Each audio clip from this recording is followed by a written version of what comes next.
everyone. Thanks so much for joining us tonight. My name is Kyle Kremer. I am an astrophysicist here in LA at Caltech and Carnegie Observatories in Pasadena. So before I became a scientist, I actually studied music here at Colburn. And it was actually at Colburn where I first developed the idea for programs like the one you'll be seeing tonight that combine music and astronomy. So we're very lucky to be joined on stage tonight by a brass quintet of current students from the Colburn Conservatory. And I'd also like to thank all the folks at Colburn who helped organize both this event tonight and the other events in this Next Up series that have featured a number of Colburn alumni over the past year. So the last thing I want to mention before we start, after the concert we will be having a reception up on the 5th floor. So this is a great chance for any of you who have astronomy-related questions for me to ask. We'll also do a little telescope demonstration, so it should be a fun time. So thanks again so much for joining us tonight, and I hope you all enjoy Celestial Suite.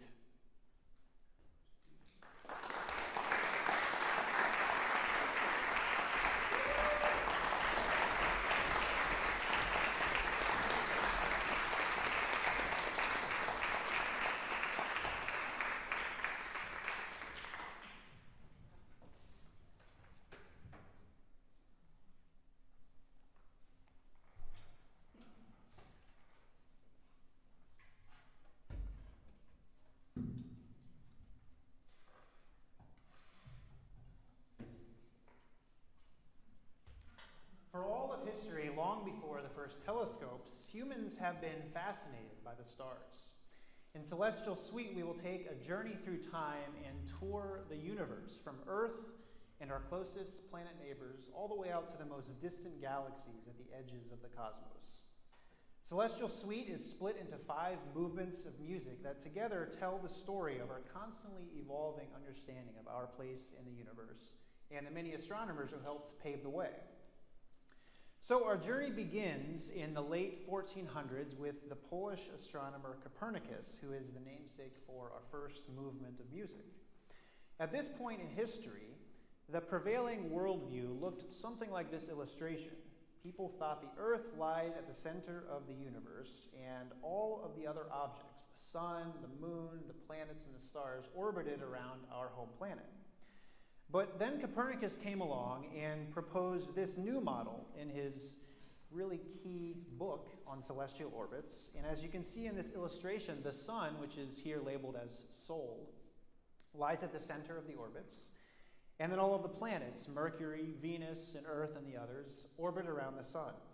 So this theory was truly radical for its time, and it completely flew in the face of the dearly held belief that the Earth was the center of all things. So famously, this theory was met with strong opposition from the world. So in the opening of our movement of music titled Copernicus, you'll hear 2 competing musical ideas: a rhythmic and firm foundation, which is juxtaposed against a lyrical melody played by the solo trumpet. The clash between these 2 musical ideas illustrates the clash between the 2 competing theories of the universe at the time. And as the music plays, we'll see competing images of the Earth and the sun.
Fast forward about 100 years, and we meet our next astronomer, Galileo Galilee of Italy.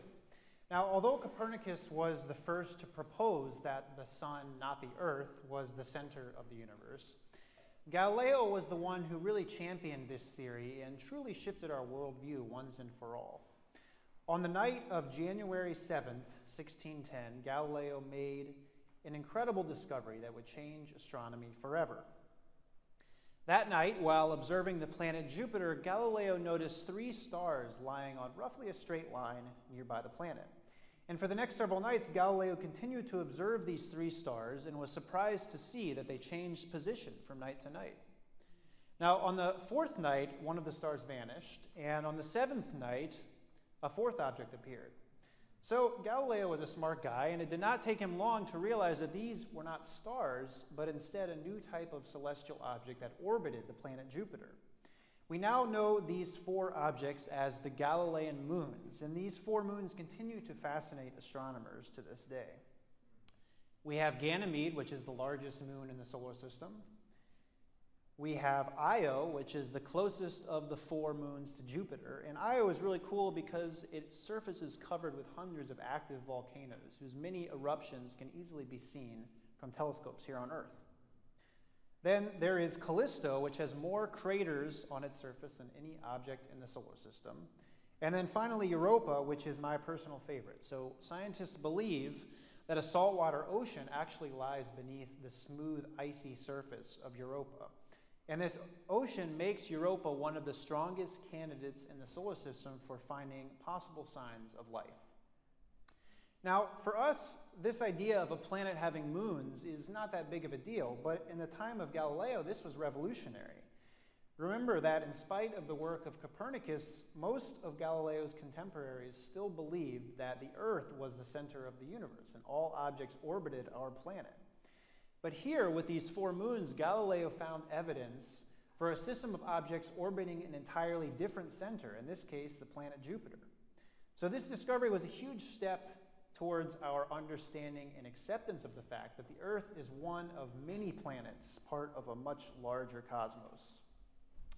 So in the past 20 years, we've actually experienced another very similar revolution to that inspired by Galileo's discoveries. So where Galileo discovered new worlds in our own solar system, modern astronomers in the past couple of decades have discovered new worlds orbiting stars other than our sun, outside of our solar system. So these new worlds are called exoplanets, and the first exoplanet orbiting a sun-like star was found in 1995 around the nearby star 51 Pegasi.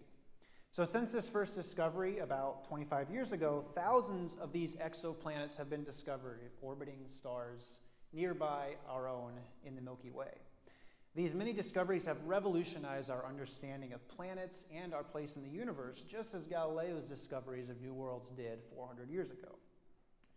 But the hunt still goes on for the Holy Grail, which is an Earth-like planet in the habitable zone of its host star that may even potentially host signs of life. So astronomers like me hope that in the coming years, new telescopes like the James Webb Space Telescope will make this dream of discovering signs of life outside of our own planet a reality. So on the theme of discovering new worlds, our movement of music titled Galileo begins here on Earth and then takes a journey throughout the solar system exploring some of the amazing planets and moons in our own astronomical backyard.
100 years after Galileo discovered the moons of Jupiter, we meet the subject of our third movement of music, Isaac Newton.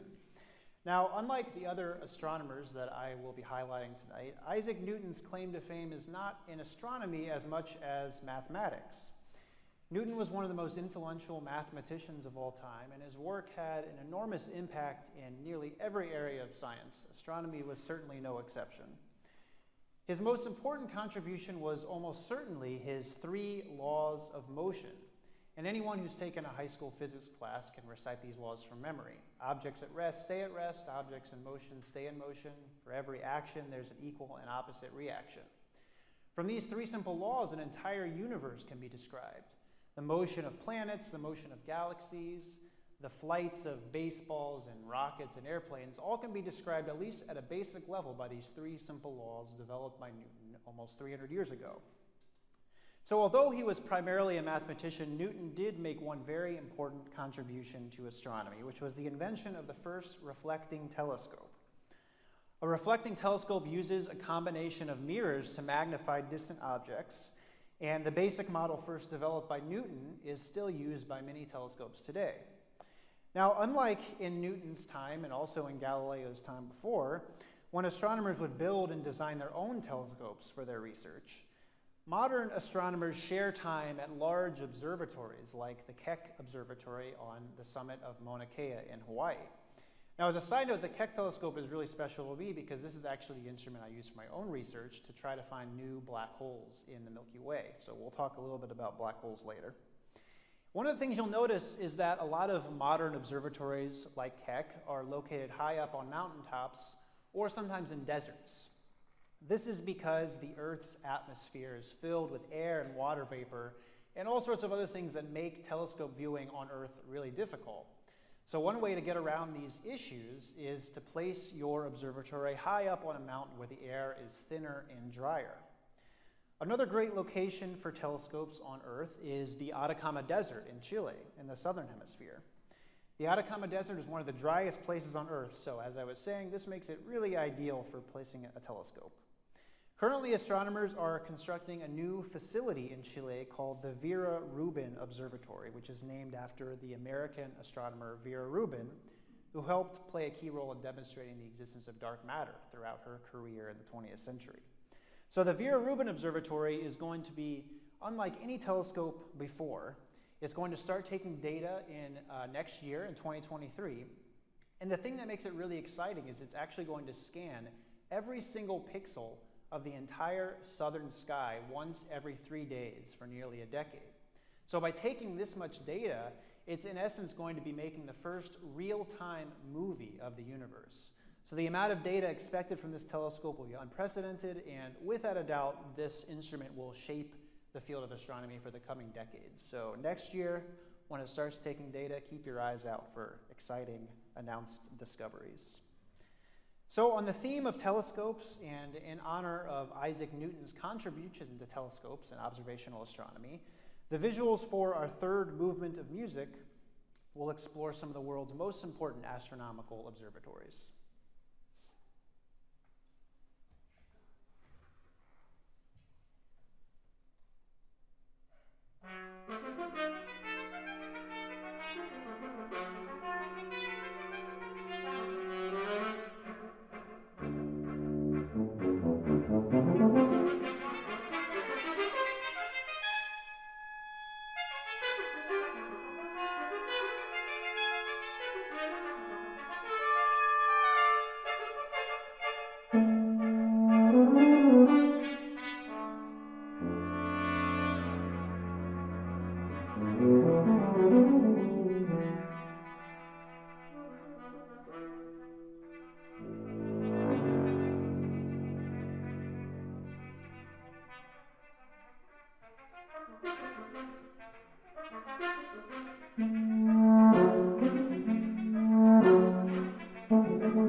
At the dawn of the 20th century, all of the planets in our solar system had been discovered, and many of the stars in our own Milky Way galaxy had been studied extensively. But for the most part, this was the extent of our knowledge. The prevailing worldview at the turn of the century was that the Milky Way was the one and only galaxy in the universe. But in the early 1900s, the American astronomer Henrietta Swan Leavitt made a really important discovery that would set the stage for another revolution in astronomy. Leavitt observed a special class of pulsating stars known as Cepheid variables. These stars have a special relationship between their brightness and the frequency at which they pulsate, as you can see in this animation. The basic idea is that if we can measure the frequency of the pulsations, we can then determine precisely the brightness of the object, and this allows us to calculate precisely its distance. Now, one of the most basic and fundamental problems in astronomy is how to calculate the distance to objects that we look at with our telescopes. It's actually a really difficult and tricky problem. So the great thing about these Cepheid variables that were studied and discovered by Henrietta Swan Leavitt were they provided us an entirely new method for measuring distances for stars as far as hundreds of millions of light years from Earth. So these Cepheid variables are something we now call standard candle stars.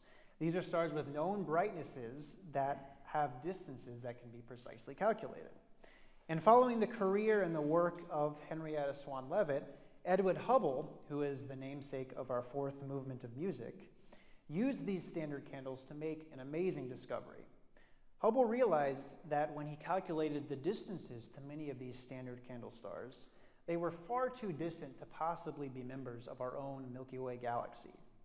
Instead, Hubble proposed these stars were members of new galaxies far beyond the Milky Way. This was the first clear evidence that the Milky Way is just one of countless galaxies in the universe. Since the time of Leavitt and Hubble, many of these distant galaxies have been discovered mostly by the Hubble Space Telescope, which of course is named after Hubble himself. Now, as I mentioned earlier, the Earth's atmosphere introduces all sorts of problems for telescopes on Earth. So you can put your observatory up on a mountain to eliminate some of the problems, but the way to really eliminate the atmosphere problem is simply to send your telescope out into space. So this is what astronomers did with the Hubble Space Telescope. It was launched into orbit in 1990 and is still in operation and taking data today, over 30 years later. Thanks to the Hubble telescope, we now understand the universe is filled with billions of galaxies, and each of these galaxies, just like our own Milky Way, contains billions of stars. Now, as we can see from these pictures, there are many different types of structures that the Hubble telescope has taken pictures of. We have nebulae, the giant clouds of gas and dust where stars are born. Increasing in size, we have galaxies, which are the large structures of billions of stars bound together by gravity. And on the largest of scales, we have this, which is my favorite image that's been taken by the Hubble telescope. So here, the telescope peers over 13 billion light years into the depths of space through a region of the sky less than 1/1000th the size of your fingernail. Each object in this image is not a star, but an entire galaxy, and the complete image contains roughly 10,000 galaxies. This image, which is known as the Hubble Ultra Deep Field, conclusively shows once and for all that Earth and its cosmic neighborhood, including our own Milky Way galaxy, is just a small part of an unimaginably vast universe. So in the video for the fourth movement of music titled Hubble, we will leave the Milky Way and venture into deep space, exploring some of the amazing images of distant galaxies and nebulae that have been captured with the Hubble Space Telescope.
Finally, we arrive at the present day of astronomy and reach our final movement named for Stephen Hawking.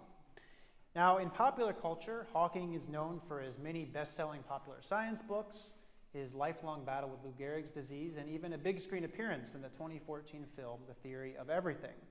But in scientific circles, Hawking is known for his brilliant work in cosmology and the study of black holes. So a black hole is the final phase of a star's evolution, formed after the star has exhausted all of its nuclear fuel and undergone a supernova explosion, one of the most dramatic and energetic events in the universe. After the supernova, gravity violently pulls what is left of the star together, compressing the matter to infinitely high densities. The gravitational pull of these stellar remnants is so strong that nothing, not even light, can escape. So if a black hole emits no light, how can we ever see these objects? Well, in the past couple of decades, astronomers have developed a few techniques to do just this. Black holes are really massive objects, and as such can exert a powerful gravitational influence on the orbits of nearby stars. So one way to identify black holes is to measure the orbits of stars nearby and then calculate the presence of the hidden central object. So over the past roughly 20 years, a group actually just down the road from here at UCLA, which is led by Professor Andrea Ghez, has monitored the orbits of stars in the center of our galaxy and used these precise measurements taken over the course of nearly 20 years to show clearly that a monster black hole, nearly 1 million times more massive than our sun, lies at the center of the Milky Way. So this was a huge discovery, and Andrea Ghez was actually awarded the Nobel Prize in Physics in 2020 for this work. So we now expect that these supermassive black holes lie at the centers of most galaxies, and the extreme gravitational pull of these black holes influence the orbits of stars, as I show in this animation, and also produce bright flares of light as nearby gas falls into the black hole. So in 2019, the Event Horizon Telescope collaboration presented a second method for observing black holes. This team published this amazing image, which was taken of the bright flare surrounding the supermassive black hole at the center of the nearby galaxy M87. So imaging the black hole in this manner was an amazing technological achievement and marks the first time ever that astronomers have directly imaged the shadow of a black hole. So we can't see the black hole itself, but we can see its shadow against the surrounding light. So there's one final way to observe black holes, and this is in my opinion, the most exciting, because this is actually the area of research that I specialize in. So if two black holes are bound together in a binary star system like we see here, the system slowly loses energy through the emission of gravitational waves. Eventually, the black holes slowly spiral in towards one another until eventually they crash together and merge, creating a larger black hole. So gravitational waves are ripples in the fabric of space itself caused by the extreme gravitational environments of black holes. Gravitational waves were first predicted by Albert Einstein almost 100 years ago, and nearly 100 years to the day that Einstein predicted their existence, we detected gravitational waves for the first time in 2015. So detecting black holes through the emission of gravitational waves is one of the newest and most exciting areas of physics, and is completely changing the way that we observe the universe. Black holes are points of infinite density, the mass of an entire star shrunk down to a size even smaller than an atomic nucleus. Unlike normal stars, black holes distort their surrounding space to extreme limits, forming something known as a singularity in space. Stephen Hawking spent his career studying these singularities and even believes the universe itself could have begun as a singularity similar to a black hole. So for our final movement of music for tonight, we will feature animations of black holes, the bringers of stellar death, alongside animations of nebulae, the clouds of gas and dust where stars are born. We place creation and destruction, life and death, side by side. Perhaps black holes hold the secrets to understanding the origins of our universe.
Yeah. Great.